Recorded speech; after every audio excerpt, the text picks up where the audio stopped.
Olá, eu sou Tânia Cosentino, presidente da Microsoft Brasil, e hoje estou aqui para conversar com Ricardo Voltolini, um dos primeiros consultores em sustentabilidade empresarial e ESG do Brasil. O Ricardo atua nessa área desde 1998, quando o tema sustentabilidade ainda era muito pouco abordado no meio corporativo. Nesses mais de 25 anos, ele criou uma metodologia de planejamento de sustentabilidade e ESG, que hoje é usada por inúmeras empresas. Escreveu mais de 10 livros sobre o tema, e eu faço parte de alguns deles. Fez mais de 1.900 palestras e capacitações empresariais e já atendeu inúmeros clientes por meio da consultoria Ideia Sustentável, da qual o Ricardo é CEO e fundador. Isso tudo é só parte do currículo dele. O Ricardo também foi precursor em defender a importância de falarmos sobre propósito no ambiente corporativo e incentivar os líderes a mostrarem as suas vulnerabilidades, buscando uma liderança mais empática e inspiradora. Eu tenho o privilégio de conhecer o Ricardo há mais ou menos 10 anos. Já fizemos muita coisa juntos e também tenho orgulho de ter recebido 2 prêmios Sabiá Laranjeira que estão hoje na minha estante. Ricardo, é um prazer enorme estar aqui com você hoje para falar sobre sustentabilidade empresarial e o papel do líder sustentável nessa pauta tão importante. Como você está? Eu estou bem, Tânia. Sempre uma alegria, um prazer poder conversar com você, presencialmente, online, em particular, aberto ao público. Então, acho que vai ser uma oportunidade muito rica aqui de troca de informações. Bom, prazer aqui é meu e sempre uma oportunidade enorme de aprender algo novo toda vez que conversamos. Você traz insights super valiosos e realmente você me ajudou na minha jornada de sustentabilidade lá atrás, quando eu entendi o papel meu como CEO da empresa. Eu estava na Schneider Electric e entendi que eu podia fazer algo mais, principalmente pelo meio ambiente, diretamente conectado ao core business da empresa, e você me ajudou a criar estruturas, até estrutura mental, de como trabalhar isso. Então, super privilégio tê-lo aqui com a gente. E você fala de sustentabilidade desde uma época que esse tema não era nada comum dentro do mundo corporativo. Nós falamos que, no passado, criou-se a área de responsabilidade social da empresa, e as empresas vieram amadurecendo esse tema nos últimos anos. Mas lá atrás, o que te inspirou a começar a estudar, se aprofundar nesse assunto, que se provou tão essencial para o mundo atual? Como foi sua trajetória ao longo de todos esses anos? Eu acho que o meu grande, primeiro e poderoso insight para atuar nessa área foi um desejo, no começo não muito claro, mas muito potente, de ter empresas melhores para o mundo, né? Essa frase agora, empresas melhores para o mundo, que é uma frase cunhada pelo Sistema B, é uma frase muito boa. Eu não tinha essa frase na época, mas eu me orientava pelo desejo de ver empresas mais éticas, mais cuidadoras, mais atentas ao outro e mais preocupadas com o meio ambiente. Mas era um tempo realmente árido, né? Quando eu comecei, eu costumo dizer, no meu último livro tem um artigo que diz era pedra, pó e areia, né? Num terreno muito árido, com pouquíssimas lideranças sensíveis ao tema, e este grupo seleto de lideranças não conseguia fazer uma transformação grande, a não ser nas próprias empresas, mas também não tinham a convicção de que aquilo ia trazer resultados para o negócio, de que ia melhorar resultados, né? Eu lembro que o meu grande opositor, digamos assim, né, meu adversário em termos de discurso, era o CFO, que dizia, olha, Ricardo, é ótimo isso que você está dizendo, é bacana, mas ao mesmo tempo me parece um pouco romântico, porque como é que nós vamos ganhar dinheiro adotando uma postura, um pensamento de sustentabilidade ou a época de responsabilidade social? Então, num tempo em que a gente era mais visto como um sujeito eco-chato, né, biodesagradável, que impunha restrições. Não havia exatamente uma correlação muito clara entre sustentabilidade e negócios. Então, a gente gastava muito tempo, mas um tempo exagerado das abordagens, tentando explicar por que isto era importante. Então, isso eu estimo aí que de 1998 até 2007, né, foi um tempo que a gente gastou muita energia, né, tentando explicar por que era importante, e esta lógica da sustentabilidade parecia algo mais do mundo das ONGs, do mundo dos sem fins de lucro, né? Não parecia ter nada relacionado com a ideia de lucro. Então, foi um tempo de gastar saliva, né? Que eu digo, muita rodagem, muitas reuniões de conselho, muitas reuniões de diretoria, muitas conversas com o C-Level, mas para o meu primeiro livro, chamado Conversas com Líderes Sustentáveis, eu levei quase um ano para identificar 10 líderes. Então, era difícil achar este perfil de liderança. Hoje está mais fácil. Meu próximo livro já tem 40 pessoas no perfil.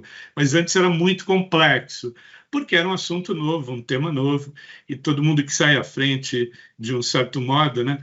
Já disse o poeta, a vanguarda é muito solitária. A gente sai à frente e normalmente fica muito sozinho naquilo que a gente está discutindo, né? Não, você tem razão. Eu lembro quando eu comecei essa jornada, eu acho que comecei de uma forma parecida com você. Eu queria fazer a empresa onde eu trabalhava ser uma empresa melhor. E eu enxergava que isso era possível. E eu sempre enxerguei que era conectado com o negócio, então, às vezes era difícil explicar para o CFO, te confesso Sim. que estava claro para mim, às vezes não tão claro para o CFO, e eu queria mostrar que as práticas sustentáveis, as práticas responsáveis, elas traziam um retorno para o investimento que podia ser em receita, às vezes em eficiência operacional, lealdade com o cliente, mas era uma batalha que às vezes não ecoava. E eu fiquei muito empolgada porque participamos aí de vários fóruns do clima, de várias COPs, né, ao longo de todos esses anos. E eu estava em Paris na COP 15 e fiquei muito empolgada com a animação, principalmente do setor corporativo, querendo ser protagonista né, daqui de encontrar uma solução para os desafios climáticos. E também fiquei animada quando 192 países confirmaram os seus compromissos. Só que, infelizmente, a gente vai. Hoje estamos em 2023, eu acho que pouca coisa evoluiu, acho que a gente avançou muito, parou, ficamos meio que hibernando esses últimos anos, e agora eu vejo de novo o tema com mais força. As empresas um pouco mais preocupadas, talvez porque 2030 esteja chegando e está todo mundo com dificuldade de atingir seus objetivos, seus compromissos. Mas eu queria ouvir de você que está no meio, nesse core, vendo mais líderes falando, mas talvez a gente não tenha que perder tanto tempo explicando qual é o caso de negócio por trás de ESG, mas ainda assim o walk the talk, será que ele está no nível necessário, nem desejado, mas o nível necessário? Como que você avalia a sustentabilidade hoje? Ela está na lista das prioridades do conselho, nas prioridades da empresa, e você está vendo as empresas saírem do discurso do compromisso para a ação? Essa é uma boa pergunta e é uma pergunta que sempre que eu tenho que respondê-la, eu fico pensando, ponderando sobre ela naquele momento, o que vai pela minha cabeça, a última semana, os últimos 15 dias de palestras, reuniões. Eu diria para você que com a ascensão do ESG nos últimos 3 anos, inegavelmente, a pressão dos investidores pelas informações não financeiras, né? A entrada, a incorporação ao mapa de riscos, né, dos investidores, dos temas que antes não eram vistos como importantes, pressiona, de um certo modo, os conselhos e os CEOs a fazerem mais. Isso é inegável, né? A gente tem percebido um movimento. Agora, esse fazer mais, ele não está ocorrendo no ritmo desejável. Isso é importante destacar. fazer mais gente discutindo, mais gente falando, mais empresa desenvolvendo estratégia, criando planos de ação. Mas aí, quando você desce nas entranhas dos planos de ação, na maioria dos casos, eles são mais modestos, mais tímidos do que a nossa realidade urgente está pedindo. Você mencionou um tema que eu acho que é o tema mais importante da agenda de ESG no mundo, né, porque é um tema global, das mudanças do clima, né? A gente já sabe, tem a pressão da ciência, eu acho que você acompanha essa discussão tanto quanto eu. Na COP15, a gente falava de mudanças do clima. Há 4 anos, 5 anos, a gente passou a falar de emergência do clima. O último relatório dos cientistas da ONU está falando em colapso do clima. Ou seja, já estamos esgarçando todos os limites, né? Provavelmente, os cientistas têm dito isso, nós ultrapassaremos aquele número mágico de 1,5 graus Celsius, de considerado um aumento seguro da temperatura média do planeta, e não vai demorar 10 anos para isso acontecer, né? Então, isso é triste ver, porque, na verdade, a gente sabe o que deveria fazer para conter. Então, a receita é muito clara. É preciso reduzir emissões. Quando você olha os relatórios de emissões, com exceção do ano mais complicado da pandemia, quando a gente teve uma queda importante de produtividade no mundo, de produção, todos os demais a gente vem aumentando o volume de emissões. Então, é uma conta que, evidentemente, não vai fechar. E essa conta não fechando, ela compromete o futuro das próximas gerações. Eu não tenho a menor dúvida disso. Eu acho que é triste. Eu sou um otimista convicto, eu acho que a gente sempre tem caminhos, possibilidades e pode mudar, mas os cientistas têm ficado cada vez mais taciturnos aí, no sentido de a coisa já deveria estar encaminhada e ainda não está. Então, eu acho que ainda, respondendo essa pergunta ou resumindo ela, aumentou o interesse pelo tema, pressionado pelos investidores, então, ponto para o ESG. Ao mesmo tempo, aumentou o interesse de tornar o tema estratégico para a empresa, mais um bom benefício. Mas um ponto negativo é que eu vejo ainda as empresas querendo fazer, mas ainda querendo fazer o mínimo, quando, na verdade, a gente precisa fazer o máximo, né? Não vai dar para discutir EBITDA no mundo sem água, no mundo destruído, no mundo sem floresta, né? Num mundo em que as pessoas vão ter que se refugiar de regiões mais pobres, impactadas por questões climáticas em outros lugares do mundo. Então, eu acho que a gente caminha para uma dificuldade, né? Uma situação adversa, complexa. Um outro fator positivo que vale destacar, e esse é importante, a gente está começando a perceber, o brasileiro está começando a entender que as mudanças climáticas estão batendo na nossa porta e que elas podem prejudicar, sim, muito a nossa vida. Isso há 8, 9 anos não era muito comum. As pessoas não conseguiam enxergar nas mudanças climáticas um prejuízo para a sua própria vida, né? É verdade, é verdade. E você fez um comentário, né? Não tem EBITDA que sobreviva a uma série, a pobreza, a desigualdade, a escassez hídrica. E a gente costuma dizer na Microsoft que não tem empresa saudável em um planeta doente. Né? E o grande problema, e eu gosto da palavra urgência, e você mencionou urgente, eu coloco a palavra urgência em alguns temas, a urgência climática, porque 2030 já está aí, é amanhã, então tudo que a gente fizer hoje já não dá mais para ter resultado em 2030, e eu também falo muito na urgência em capacitação profissional, até pelo advento da IA. Então, eu tenho alguns temas que me incomodam, me tiram o sono, porque isso vai impactar a sociedade como um todo em pouquíssimo tempo. Então, a gente precisa se reunir e precisa ter um compromisso sério. E aí, é como você falou, eu também tenho a mesma percepção que os compromissos não são o suficientemente ambiciosos para que a gente chegue lá num espaço de tempo reduzido. E aí a gente corre esse risco de ter a temperatura do planeta Não. acima do grau e meio num prazo de tempo muito curto. E a Microsoft? A gente sabe, a Microsoft é uma empresa, eu acompanho há bastante tempo, né? Acompanho os grandes líderes e tal. É uma empresa no mundo todo muito preocupada com as questões de sustentabilidade. Aqui no Brasil, como é que vocês estão endereçando, né? Imagino que tenha vários temas que são preocupantes para você como CEO de uma organização importante do mercado e que já fez transformações importantes. Como é que a Microsoft hoje está olhando os grandes desafios de sustentabilidade? Eu fico muito feliz, Ricardo, de ter vindo para a organização e a minha vinda para cá veio dessa conexão que tem os meus valores com a missão da empresa, né? De empoderar pessoas e organizações a conquistar mais através da tecnologia.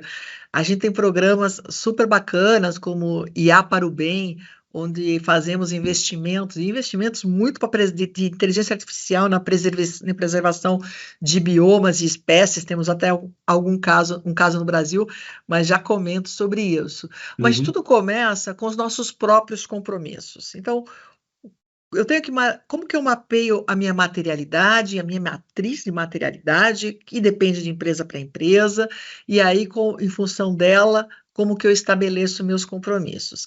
E a Microsoft, ela já vem numa jornada, eu costumo dizer também que ninguém nasce sustentável, mas também você não se torna sustentável do dia para a noite, da noite para o dia, mas você tem, é uma jornada de aprendizado, por isso que eu gosto muito do projeto de vocês, da Ideia Sustentável.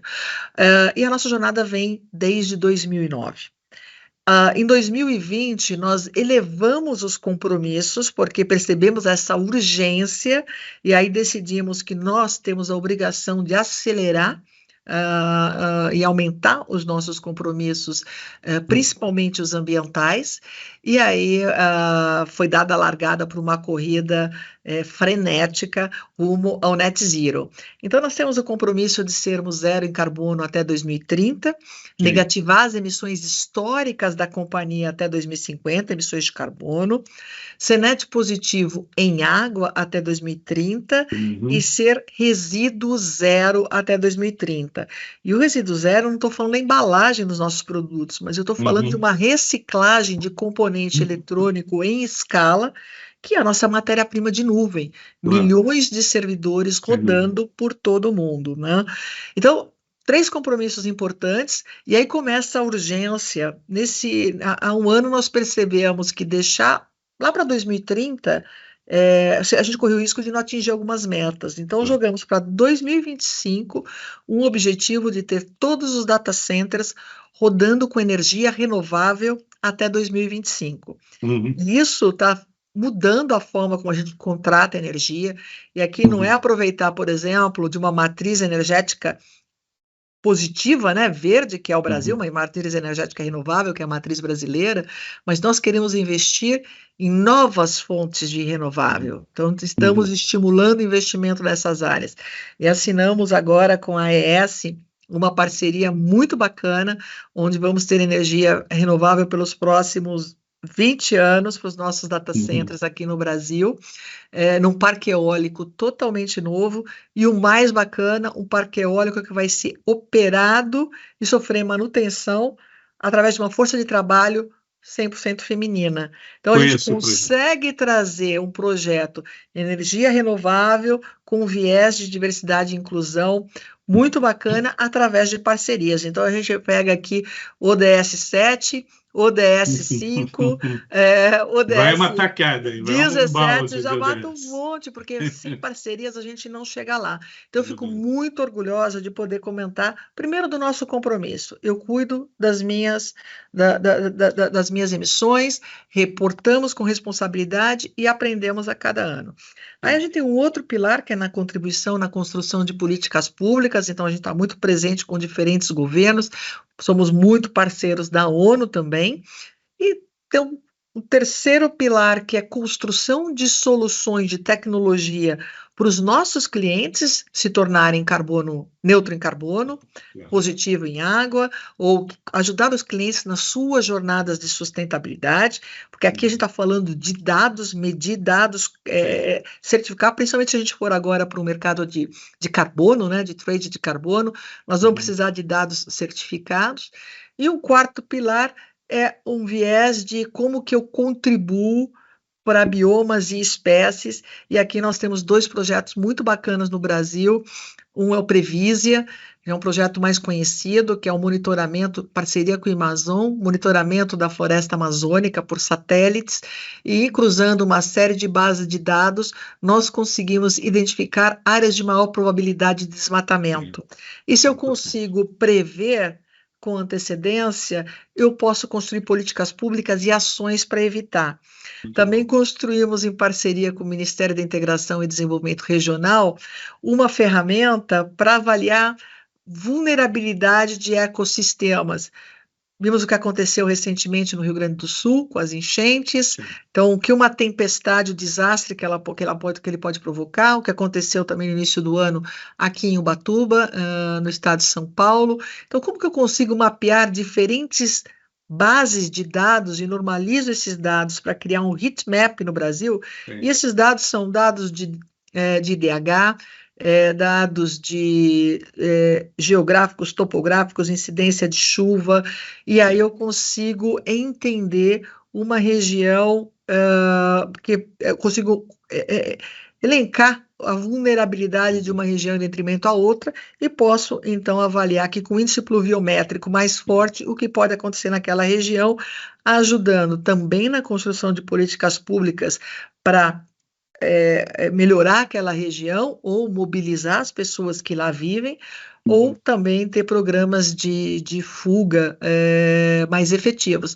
Então, nós estamos trabalhando com a inteligência artificial para fazer predição de situações para que a gente possa construir políticas públicas e possa construir situações de preservação da vida humana, preservação de ativos, preservação dos animais, de tudo que está ao nosso redor. Então, tenho muito orgulho de poder ter esses projetos aqui no nosso país. Muito bom saber. Sempre o Satya Nadella tem dito nos encontros internacionais, no último Fórum Econômico ele falou também sobre a importância da inteligência artificial como uma fronteira importante para a inovação, para um mundo sustentável, para o desenvolvimento sustentável. Então, acho que é bom, né, ter um líder alinhado e um líder visionário, que olha à frente. Isso faz uma diferença muito importante em sustentabilidade. Não, sem dúvida. E que tenhamos mais Satyas Nadellas no mundo, né? É verdade, é verdade. Um dos temas, Ricardo, que você também aborda há muitos anos, é a importância de ter uma nova consciência para a liderança. Eu que também sempre fui promotora de diversidade e inclusão, e aí eu defendi os Women Empowerment Principle, né, os princípios de empoderamento das mulheres. Tinha lá o princípio número 1, o tema tem que estar na mesa do CEO. E você sempre trabalhou isso, a educação, não só da liderança do presente, mas da liderança do futuro, destacando que essa liderança precisa ser sustentável, tem que gerar impacto positivo, ser humana e regenerativa. Quais são os principais pontos que um líder deve buscar atualmente para ter uma liderança mais empática e inspiradora, sem deixar, é claro, de incentivar a equipe a atingir os resultados esperados? Esse tema tem sido o meu grande tema de mergulho, de imersão nos últimos 15 anos, né? E a entrada nele não foi aleatória. Eu lembro que a gente aqui na Ideia Sustentável fazia vários projetos grandes de estratégia, políticas para empresas.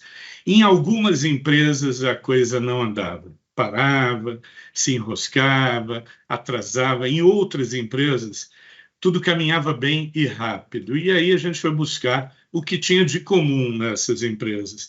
E a gente identificou que nessas empresas o que tinha de comum era uma liderança mais afinada com o tema, uma liderança porta-voz do tema, que gostava do tema, que tinha como um tema caro. Então, uma liderança orientada por valores. Essa liderança orientada por valores nos pareceu, num primeiro momento, o fator de sucesso mais importante na implantação de estratégias de sustentabilidade.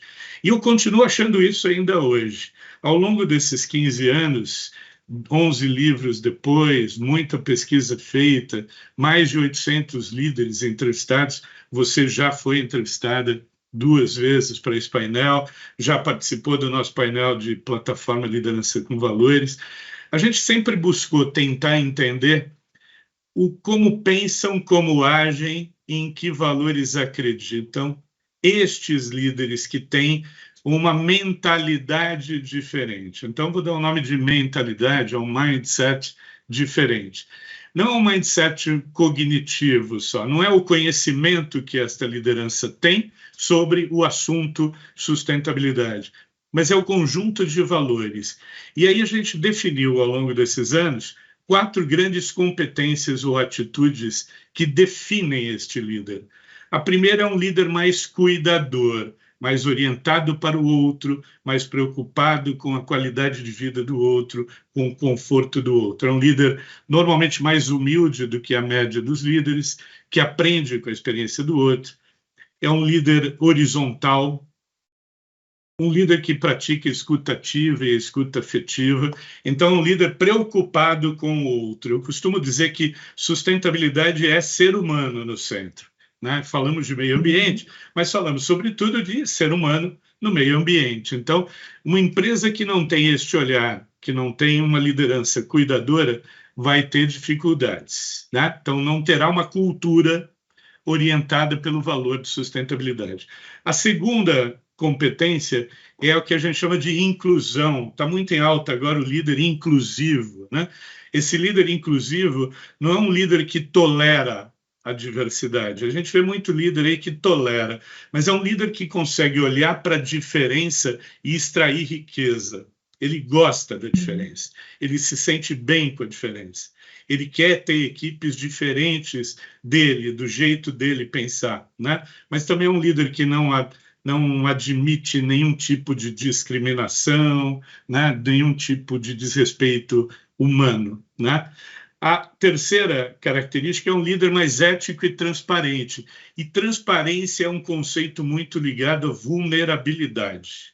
Então, assim, o líder que aceita a ideia da vulnerabilidade, aceita que ele nunca está certo e, portanto, ele pode discutir de forma mais transparente sobre os seus acertos e erros com todos os seus públicos de interesse. Então, esse líder é um líder que faz uma diferença grande porque ele é walk the talk. Ele é o líder que diz e faz. E ele sabe que todo mundo está olhando menos para o discurso e mais para as atitudes, né? O discurso é muito simples, é muito fácil, né? Então, este líder, ele pratica mais a escuta do que o discurso. Ele é mais sensível nesse sentido. E, por fim, é um líder mais ecocêntrico. Ecocêntrico é uma oposição a egocêntrico. Então, um líder muito mais preocupado na hora de tomar decisões de negócio, com um conjunto de fatores e variáveis, para que esta tomada de decisão não prejudique pessoas e meio ambiente, mas melhore a vida de pessoas e de meio ambiente. Então, são 4 grandes características dessa liderança. Ricardo, eu acho que o Satya Nadella assistiu uma aula sua, porque você acabou de mencionar valores fundamentais da nossa cultura e a expectativa de liderança. E eu vou te traduzir para a nossa linguagem dentro da Microsoft. O Satya promoveu uma grande transformação na nossa organização desde que ele assumiu a liderança da empresa. E ele construiu, na verdade, ele construiu em cima de um conceito chamado Growth Mindset. Porque acho que o maior inimigo de uma grande empresa e até de um profissional é o sucesso dele.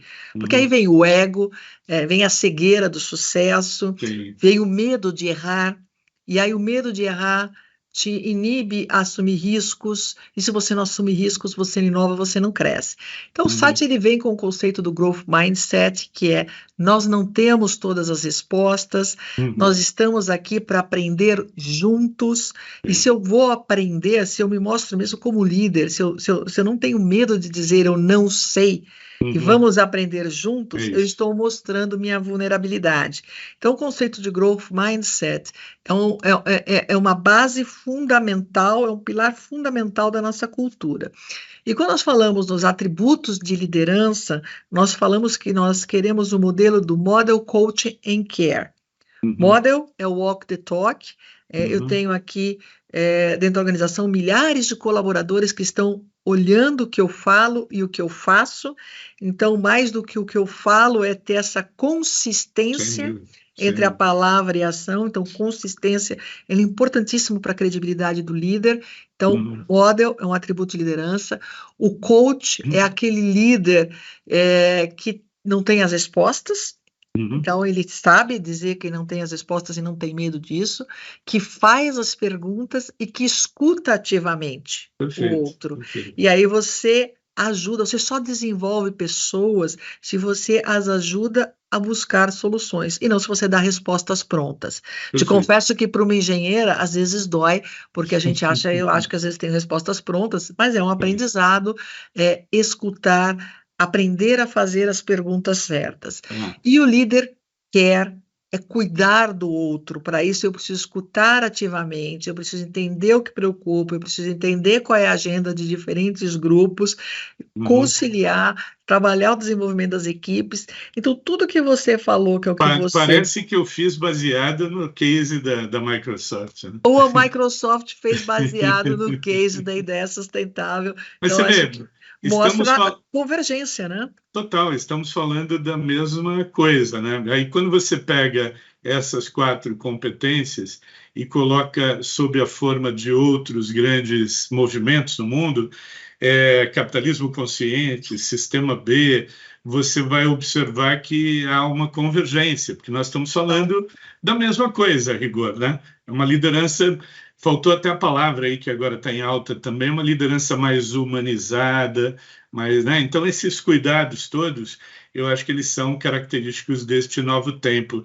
Por isso que eu acho legal a inteligência artificial, porque eu acho que ela vai vir e ela vai resolver uma série de assuntos e nos permitir olhar para aquilo que humanos gostam de olhar, que é humanos. Né? Então, é claro, falando de humanos mentalmente sãos, né? Nem todos são, mas enfim, os humanos mentalmente sãos, eles gostam de humanos, eles gostam de ver o colaborador feliz, saudável, né? Gostam de ver as comunidades atentas, preocupadas, participativas, os clientes engajados, os fornecedores felizes, né? Então, é um pouco isso, eu acho que caminhamos para uma discussão, para um mundo que seja ele 5.0, 6.0, 7.0, isso vai mudar ao longo dos próximos anos. No fundo, no centro, estaremos falando de gente, né? Então, empresas terão que ser cada vez mais orientadas para a gente. Então, concordo 100%. A tecnologia só faz sentido se o humano está no centro. Essa é uma premissa também, número 1. A tecnologia, nós perguntamos, ela empodera, ela é inclusiva, ela vai resolver um problema de negócios ou da humanidade? Porque se não for para isso, ela não faz sentido. Então, é assim que a gente ela pode olha ser a mal tecnologia. utilizada, né, também. Exato. Como tudo na vida, né, pode ser mal utilizada. Né? E ela vai ser mal utilizada pelo humano. Hoje eu participei de uma discussão sobre IA, o futuro da inteligência artificial e os riscos, e todo mundo preocupado com os riscos e mitigar. A inteligência artificial nada mais é que um algoritmo programado pelo humano. E o humano, às vezes, você falou, pega um caminho errado e vai fazer mau uso da tecnologia, como a gente fez vários maus usos de tecnologias importantíssimas que temos hoje na nossa sociedade. Então, a grande questão é como a gente educa o humano, né, para que olhe para o outro humano e o coloque no centro e tente usar tudo que a gente tem de bom à nossa disposição para construir uma sociedade mais inclusiva, mais igualitária, mais saudável, né, mais produtiva. Até onde eu sei também, o que eu venho acompanhando, é que a Microsoft tem tido uma preocupação de capacitar, né?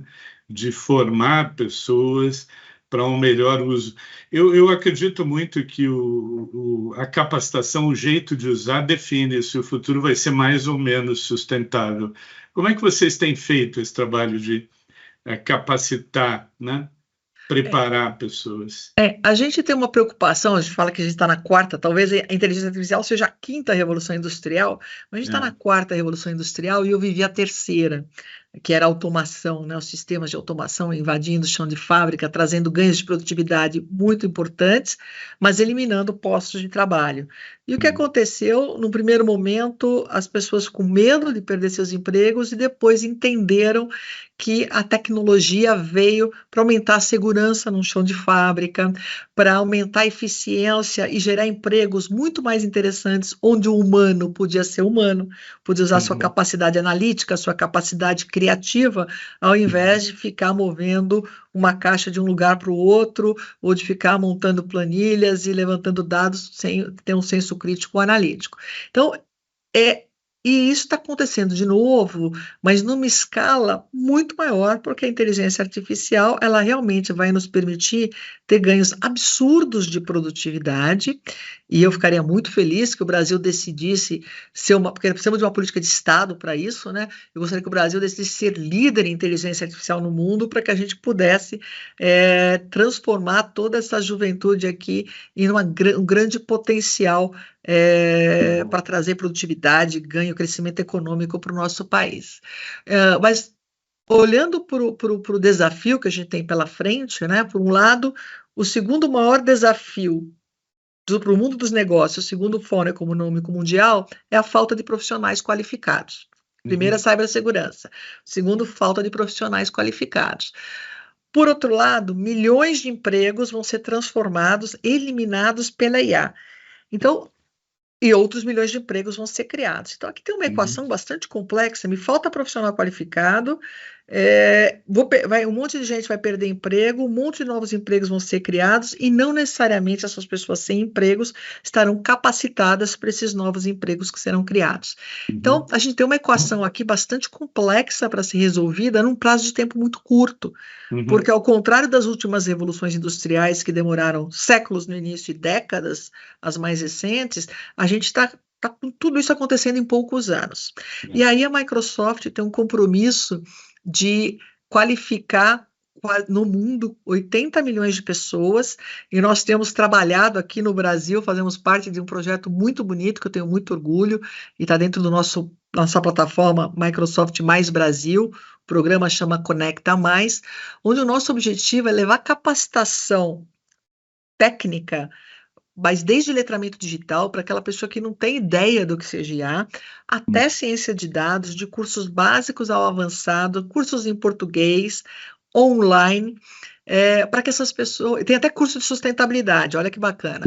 Para permitir que as pessoas adquiram conhecimento de uma área que vai transformar a vida delas. Então, a gente tem curso, a gente vai falar de ética, a gente vai falar de tecnologia, a gente vai falar de sustentabilidade. Os cursos as pessoas podem escolher, cursos on demand, escolhe de acordo com a conexão com os objetivos daquela pessoa, mas o nosso intuito é capacitar e principalmente recapacitar a força de trabalho para que a IA ela seja disruptiva somente do ponto de vista tecnológico, mas que traga o bem e não que elimine empregos ou deixe pessoas desempregadas, né? Então, a gente tem eu tenho muito orgulho de dizer que a gente treinou quase 8 milhões de pessoas desde 2020, 2 milhões de pessoas terminaram pelo menos um curso, 8 milhões acessaram as nossas plataformas, ainda não terminaram os cursos.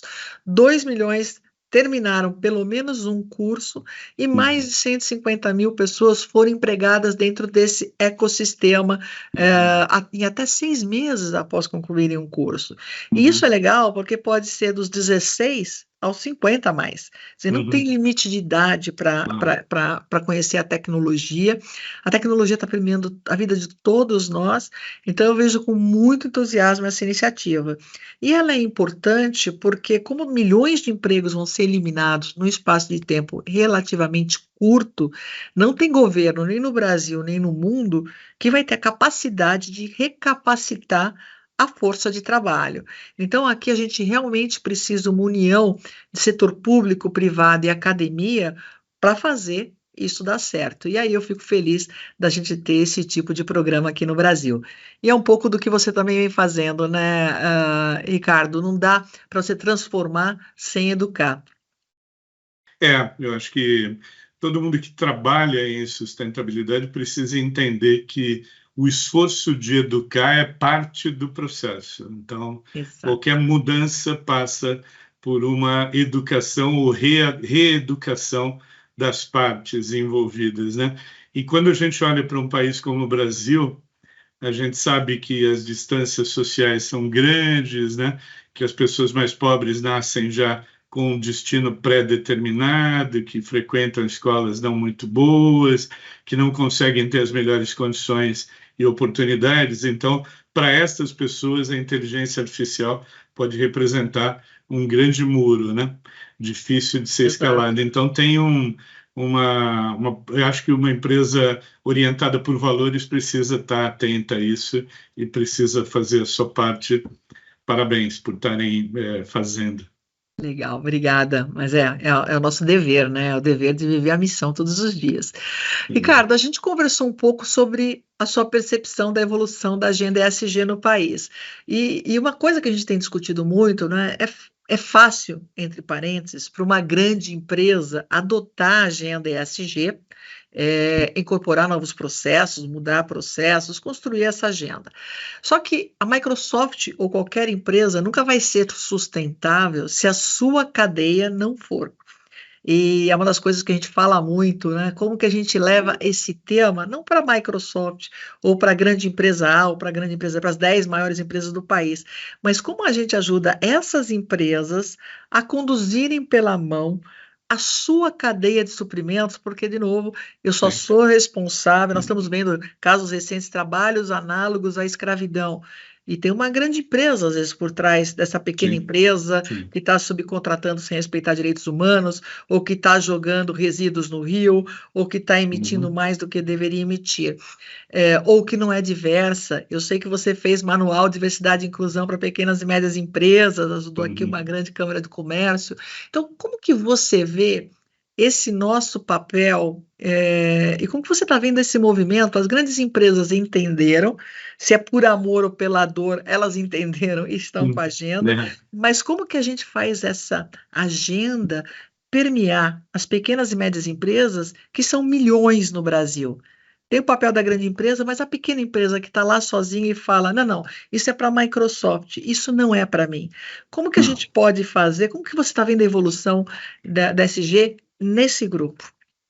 Olha, eu tenho visto, assim, do ponto de vista institucional, organizações que têm grande capilaridade e atingem esses públicos, né?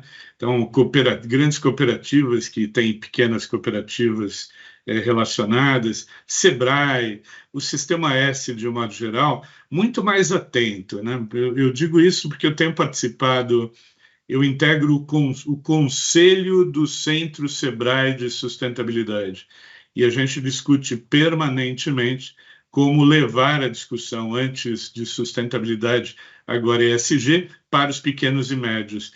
E eu vejo que é um movimento crescente, então eu acho que estamos trabalhando. Mas também eu vejo, e aí eu acho que tem volta à discussão do papel educacional que a empresa tem que ter. A grande empresa contrata, então ela tem o poder de persuasão de quem contrata. Ela pode exercer este poder envolvendo e engajando os seus fornecedores segundo um critério de práticas que ela, a empresa, considera práticas sustentáveis. E ao invés de apenas puni-las, né, dizendo, te dou um prazo de 6 meses, se você não mudar isto, não tiver mais diversidade e inclusão, não tiver fontes renováveis, fica muito coercitivo, a empresa pode educar, ela pode colocar essas empresas todas num programa de educação para que estas empresas melhorem.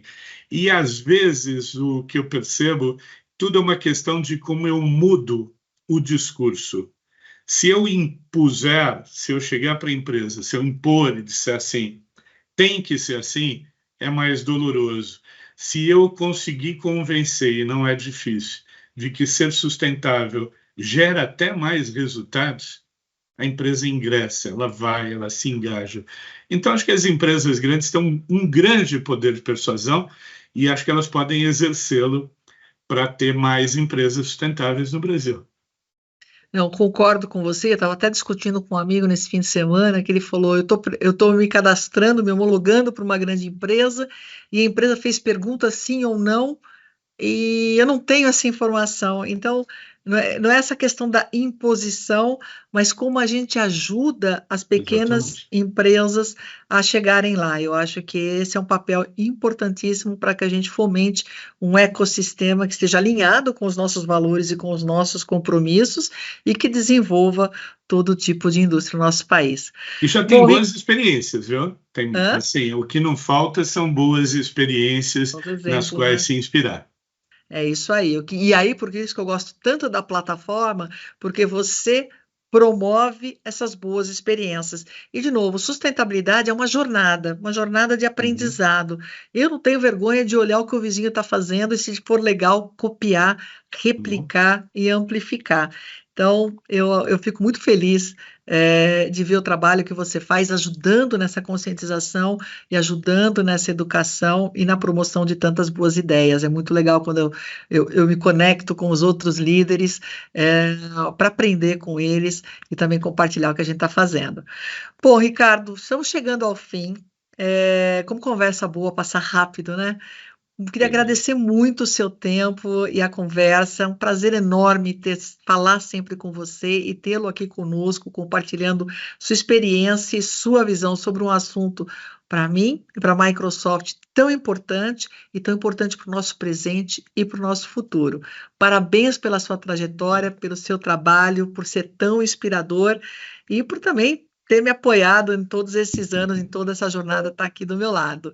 Muito obrigada, Ricardo. um abraço, Tânia. Fico feliz de estar aqui, podendo conversar. E uma das minhas alegrias também é poder observar historicamente, né, a evolução de líderes nessa escalada, nessa jornada da liderança orientada por valores. Então, fico muito feliz de ver quanto você evoluiu nessa estrada.